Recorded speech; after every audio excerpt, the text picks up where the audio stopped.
जागा उत्तराखंडो उठानो भगत रहेगी। उठा जागा उत्तराखंडो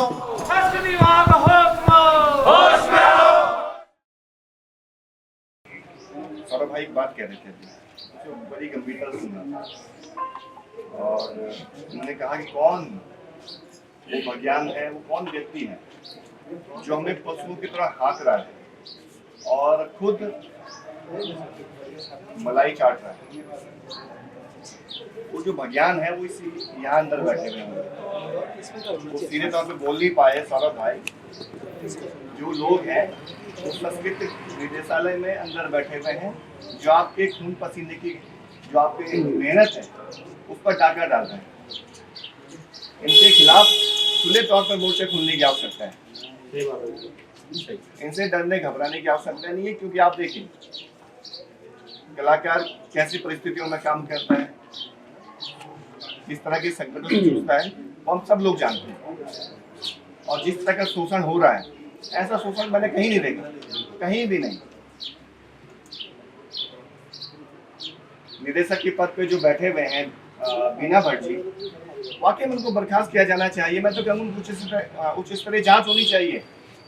इन्होंने इतने घोटाले कर रखे हैं यहाँ, इसकी उच्च स्तरीय जांच होनी चाहिए और दूध का दूध पानी का पानी होना चाहिए।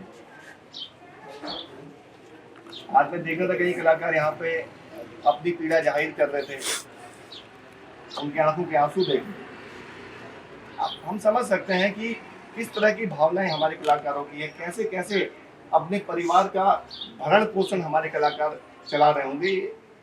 अपने आप में बहुत ज्यादा हम सबके लिए चिंता का विषय है। और मैं समझता हूँ कि हमारे कलाकार भाइयों को एक होना होगा।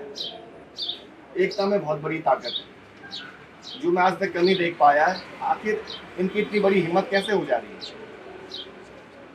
ऐसे कैसे ये लोग हमारी इस तरह से उपेक्षा कर सकते हैं? कैसे कलाकारों का शोषण हो सकता है? उसके पीछे सिर्फ एक कारण है बस, वो हमारी एकता की कमी है। मैं समझता हूँ आज ये कार्यक्रम यहाँ पे रखा है, तो धीरे धीरे करके और भी जो कलाकार हैं उनको भी इस मूवमेंट से जोड़ा जाना बहुत जरूरी है। हमारे बहुत सारे कलाकार हैं, बड़ी संख्या में हैं, उनको एक मंच पे लाना होगा, एक स्वर में हमको इस आवाज को उठाना होगा, ताकि किसी भी कलाकार के साथ अन्याय ना हो सके। अभी आपने देखा होगा बीच में उत्तराखंड प्रीमियर लीग हुआ और वहां पर हमारे कलाकारों की उपेक्षा हुई, तो हमने इसका विरोध किया। हमने कहा उत्तराखंड प्रीमियर लीग चल रहा है, भारतीय कलाकार बुला रहे हैं आप, हमारे कलाकारों को क्यों मौका नहीं मिल रहा है? हम उनके ऑफिस में गए, क्रिकेट एसोसिएशन के ऑफिस में गए, वहां इसका विरोध किया। हमने कहा अगर आपने कलाकारों की उपेक्षा की तो जिस दिन आपका फाइनल मुकाबला होगा उसे हम इस कार्यक्रम को नहीं होने देंगे, कोई टूर्नामेंट नहीं चलेगा इस राज्य में। खुली चुनौती दी हमने उनको। उसके बाद उनको लगा कि बड़ा विरोध हो सकता है, तो नेगी जी को उन्होंने बड़े सम्मान के साथ बुलाया, पांडवास ग्रुप को बुलाया। तो हम लोगों को जैसे नेगी जी बता रहे थे अभी, कैलाश खैर उनको 10 लाख से अधिक भुगतान किया जाता है एक कार्यक्रम के लिए। 40-50 लाख तक के भुगतान बाहर से आने वाले कलाकारों को किए जाते हैं। और जो हमारे अपने कलाकार हैं वो 800 पर नहीं बढ़ रहे, वो 4-800 भी नहीं मिल रहा, उसके लिए 4-4, 5-5 साल इंतजार करना पड़ रहा है उस पैसे के लिए। कितनी बड़ी विडंबना है। और किसी राज्य में ऐसी स्थिति नहीं है, किसी राज्य में इतनी उपेक्षा किसी कलाकार की होती नहीं है जितनी उपेक्षा हमारे अपने राज्य में हो रही है। जबकि हमारे कलाकारों की भूमिका आप मान के चलिए उत्तराखंड राज्य निर्माण में सबसे बड़ी रही है। अगर ये राज्य बना है तो कलाकारों के बलबूते भी बना है। इस बात को बिना भट्ट जी को समझना चाहिए। अगर ये निदेशक पद पे यहाँ बैठे हुए हैं ना, तो कलाकारों की वजह से बैठे हैं, क्योंकि राज्य बना है। नेगी जी के जो गीत, जब हम उन गीतों को आज भी सुनते हैं, अपने आप के अंदर क्रांति की हमारे अंदर एक ऐसी भावना पैदा हो जाती है कुछ अपने राज्य के लिए करना है। उन्होंने गीत गाए और लोगों ने गीत गाए, गिरजा जी ने गीत गाए, तब जाके राज्य हमें मिला। लेकिन हमारे कलाकारों को क्या मिला? कुछ भी नहीं मिला। कैसे आने वाले समय में जब एक अवस्था हो जाएगी कलाकारों की, कैसे उनका परिवार चलेगा? क्यों उनके लिए पेंशन की जो डिमांड की जा रही है उस पर काम नहीं हो रहा है? क्यों संस्कृति मंत्री चुप बैठे हुए हैं? संस्कृति मंत्री को भी इस विषय में सोचना चाहिए। क्यों नहीं वो कलाकारों के साथ खड़े होते हैं? तो ये तमाम ऐसे सवाल हैं जिसको बहुत गंभीरता से ले जाने की आवश्यकता है। और मैं समझता हूँ कि एक जो बात है कलाकारों की एकजुटता, वो बहुत जरूरी है हम सबके लिए। कलाकार एकजुट रहेंगे तो कहीं ना कहीं जो आपने ये बीड़ा उठाया है उस पर काम होगा।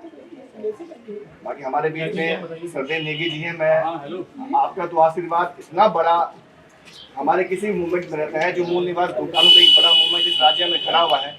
तो नेगी जी की एक आवाज पे लोग सड़कों पे आ गए। एक आवाज पे जब हमने 24 दिसंबर के दिन देखा, नेगी जी की इतनी ताकत है आवाज में, उनका लोग बहुत सम्मान करते हैं।